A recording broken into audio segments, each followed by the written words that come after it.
Assalamualaikum warahmatullahi wabarakatuh.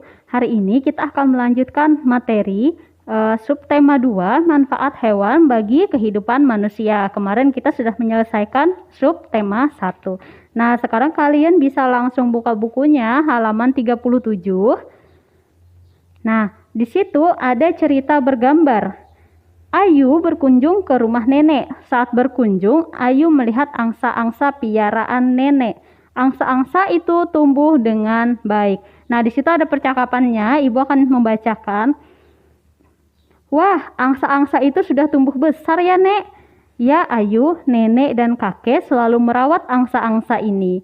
Apakah Ayu boleh memberi makan angsa-angsa ini, Nek? Tentu saja, Ayu. Nah, di situ dari gambar di atas, di situ dapat kita simpulkan bahwa angsa dapat bergerak. Sebagai contoh, angsa berjalan dan mengepakkan kedua sayapnya. Gerakan tersebut dapat ditirukan dalam gerak tari. Jadi ada gerak tari yang gerakannya sama seperti angsa ini tadi. Banyak angsa itu dapat dihitung, banyak hewan lainnya juga dapat dihitung. Pernahkah kamu mendengarkan dongeng tentang angsa? Nah, di bawah ini ada dongeng keanggunan angsa saat menari. Untuk mempersingkat waktu, Ibu akan langsung ke kesimpulan dari dongeng tadi. Dongeng keanggunan angsa saat menari itu menceritakan tentang seekor angsa. Nah, manfaat angsa dalam kehidupan kita diantaranya dapat dikonsumsi dagingnya, jadi sama seperti ayam dan bebek. Selain itu, bulu angsa juga dapat digunakan untuk membuat sebuah kerajinan. Apa isi dongeng keanggunan angsa saat menari tadi? Dongeng tersebut berisi tentang seekor angsa yang tidak percaya diri. Dongeng tersebut juga berisi berbagai pesan. Jadi setiap dongeng, kemarin sudah Ibu katakan, setiap dongeng itu dia selalu ada pesan yang agar kita berbuat kebaikan. Apa saja pesan dalam dongeng angsa tadi? Pertama, kita sebaiknya yakin dan percaya terhadap diri sendiri. Kemudian, kedua, kita sebaiknya bersikap ramah dengan orang lain. Dan ketiga, kita sebaiknya berprasangka baik kepada orang lain. Nah, itu adalah cerita, isi dan pesan dari dongeng angsa tadi, dongeng keanggunan angsa saat menari tadi. Nah, kemudian pada dongeng keanggunan angsa saat menari, Salsa si angsa menari dengan mengepakkan kedua sayapnya. Bagaimana gerakan mengepakkan sayap? Nah, untuk gerakan angsa mengepakkan sayap itu dapat ditirukan dalam gerakan tari. Gerak tari itu dapat dilakukan berdasarkan waktu. Gerak tari berdasarkan waktu itu dibedakan menjadi 3. Pertama, ada gerak tari lambat. Kedua, ada gerak tari sedang. Dan ketiga, ada gerak tari cepat. Nah, untuk contoh menirukan gerak angsa sesuai dengan waktu, kalian bisa melihat contoh berikut untuk gerak tari lambat, sedang, dan gerak tari cepat.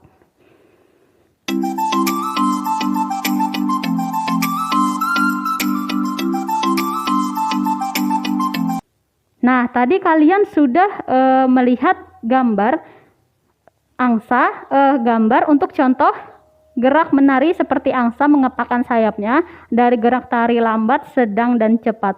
Nah, kemudian ada lagi gerak tari menirukan angsa berjalan. Itu dia juga hitungannya juga sesuai waktu. Jadi untuk contoh gerak tari menirukan angsa berjalan berdasarkan waktu bisa kalian lihat pada gambar berikut.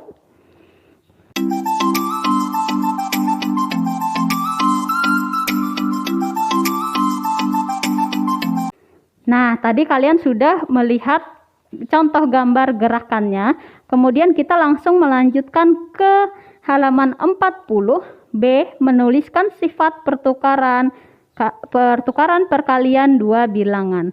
Nah, selain memiara angsa, nenek dan kakek Ayu juga memiara ayam. Ayam-ayam itu dipiara dalam 3 kandang berbeda. Setiap kandang berisi 2 ayam. Jadi dia ada 3 kandang ayam berbeda. Masing-masing kandang dia diisi oleh 2 ekor ayam.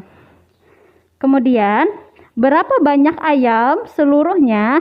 Nah, banyak ayam seluruhnya bisa kita kalikan seperti yang sebelumnya. Banyak ayamnya ada berapa? Nah, banyak ayamnya ada 2 dan banyak kandangnya ada 3. Jadi kita tuliskan jumlah kandangnya terlebih dahulu.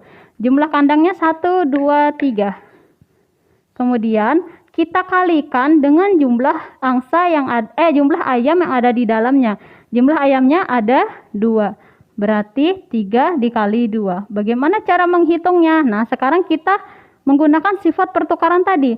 Sekarang 2-nya dulu. 2-nya karena ini 3 kali 2, berarti 2-nya kita tambahkan sebanyak 3 kali 2 ditambah 2 ditambah 2 sama dengan 6. Ketemulah hasilnya. Nah, contohnya sama. Misalnya, ini contoh kedua ya. Kalau misalnya nenek memiliki 5 kandang sapi. 1, 2, 3, 4, 5. Masing-masing kandang itu diisi oleh 8 ekor sapi. 8 ekor sapi. Bagaimana cara menghitungnya? Kita letakkan dulu jumlah kandangnya. Kandangnya ada 5. Kemudian kita kalikan jumlah sapi di dalamnya ada 8. Sama dengan bagaimana kita menggunakan sifat pertukarannya? Tentu 8-nya dulu yang kita tulis.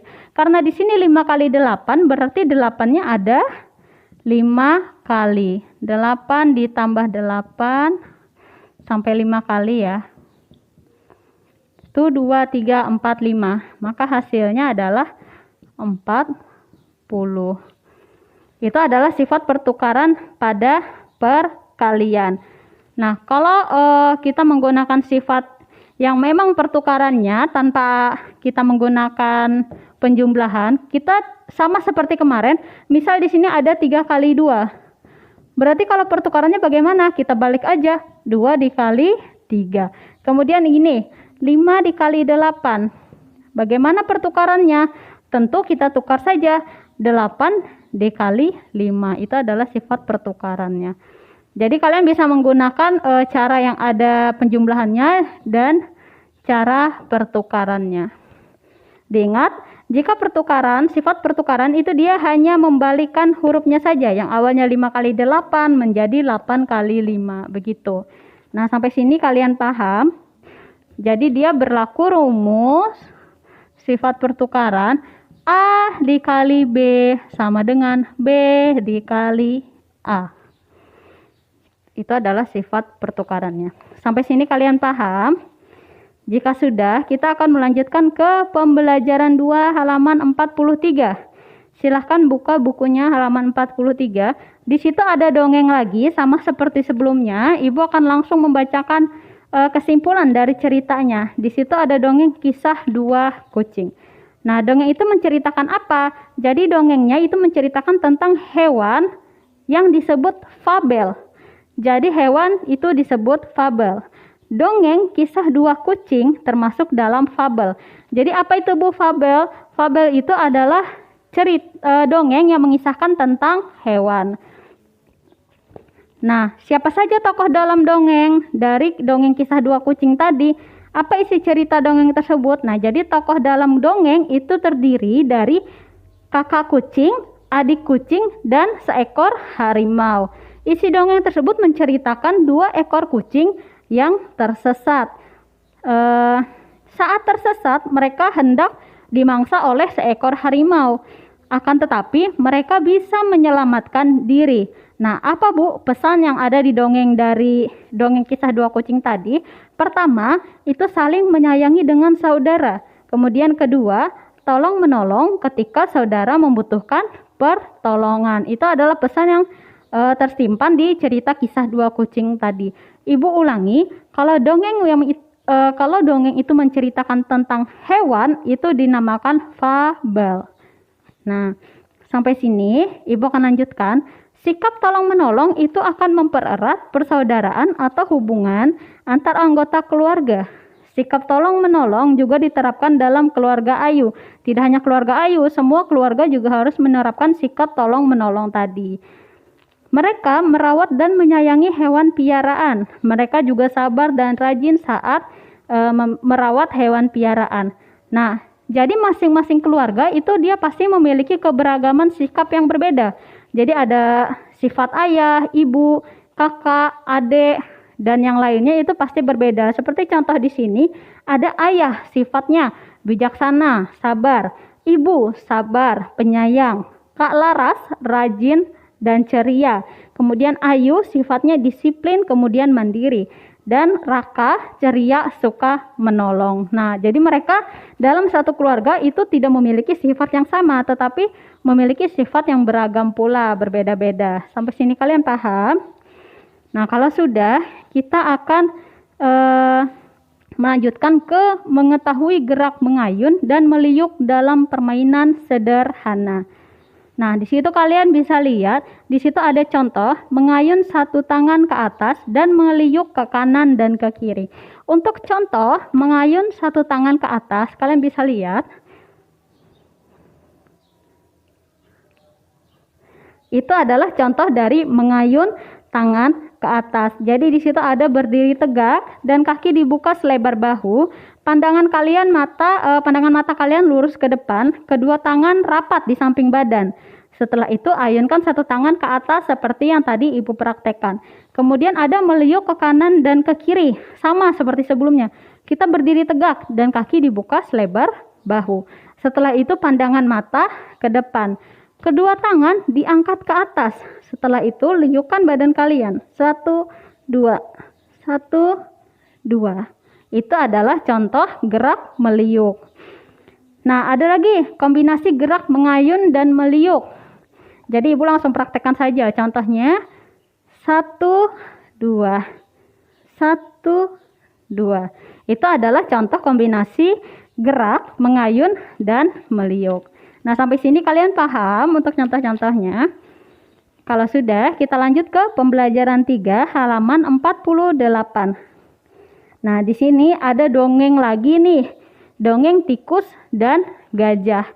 Nah, apa isi dongeng tikus dan gajah? Apa pesan di baliknya? Nah, jadi dongeng tikus dan gajah ini menceritakan tentang pertemanan antara tikus dan gajah. Tempat terjadinya dongeng itu ada di hutan. Itu adalah latar tempat. Dongeng tersebut juga berisi pesan baik, sama seperti dongeng-dongeng yang sebelumnya. Nah, tadi ini menceritakan tentang hewan, tikus dan gajah. Berarti dikatakan apa dia?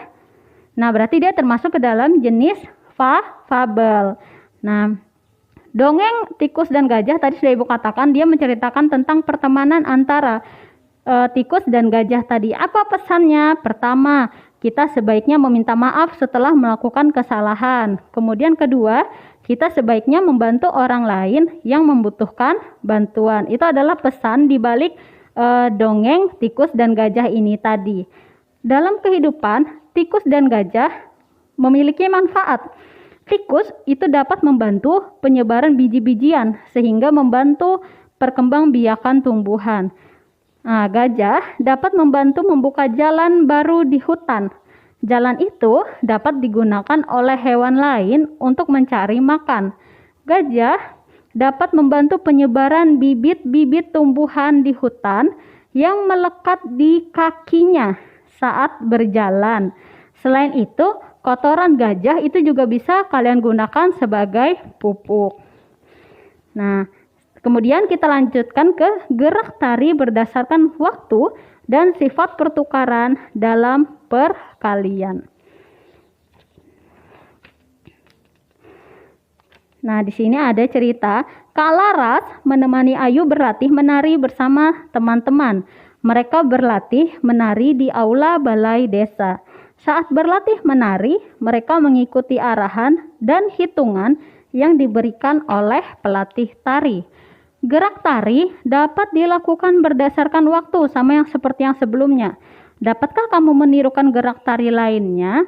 Perhatikan gambar gerak tari angsa mencari makan berikut.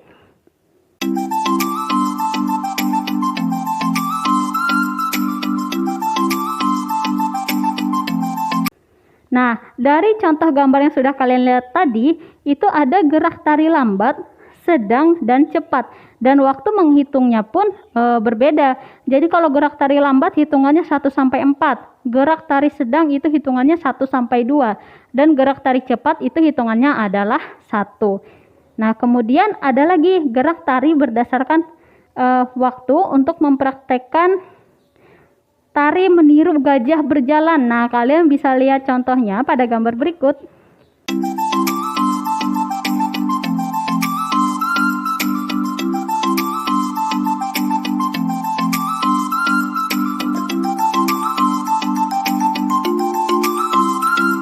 Nah, tadi kalian juga sudah melihat, di situ juga ada gerak tari lambat, sedang, dan cepat, sama seperti gerak angsa tadi. Nah, sudah jelas sampai sini. Kalau sudah, kita akan melanjutkan lagi ke pertukaran dalam perkalian, sama seperti sebelumnya tadi.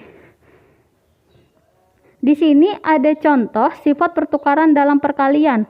Ada 3 kali 5. Nah,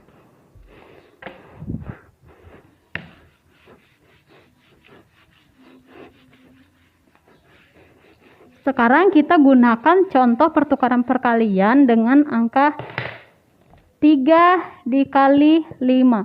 Bagaimana pertukaran perkaliannya? Tentu seperti sebelumnya tadi Ibu sebutkan, kita balik menjadi 5 dikali 3. Berapa hasil dari 5 dikali 3? Kita hitung 5-nya sebanyak 3 kali. 5 ditambah 5 ditambah 5. Nah, sekarang tinggal kita jumlahkan. 5 ditambah 5 sama dengan 10. 10 ditambah 5 sama dengan 15. Ketemu hasilnya. Nah, jadi ini adalah sifat pertukaran dalam perkalian. Kalian tinggal membalikan hurufnya saja. Kemudian cara menghitungnya seperti ini. Contohnya 5 dikali 3, berarti 5-nya ditambahkan sebanyak 3 kali. Begitu juga kalau contohnya berbeda. Kalau misalnya 6 dikali 7, berarti 6-nya ditambah sebanyak 7 kali. Kemudian hasilnya ketemu. Nah, hasilnya itu tidak akan berubah walaupun kalian tukar hurufnya, walaupun kalian balikkan. Nah, sampai sini kalian sudah paham? Nah, sekarang kita lanjutkan ke tugas. Untuk tugas kalian berikutnya, nah, kalian boleh kerjakan pembelajaran 1 halaman, sebentar ya, Ibu lihat dulu.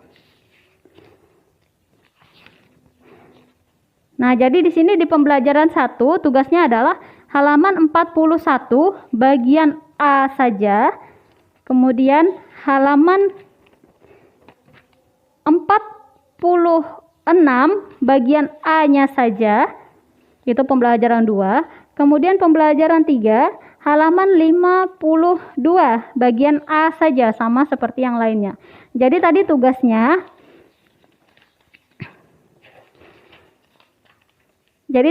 yang pertama halaman 41 bagian A, kemudian yang kedua halaman 46 bagian A juga, setelah itu halaman 52 bagian A saja. Jadi semua tugasnya hanya bagian A, bagian B dan C tidak usah dikerjakan.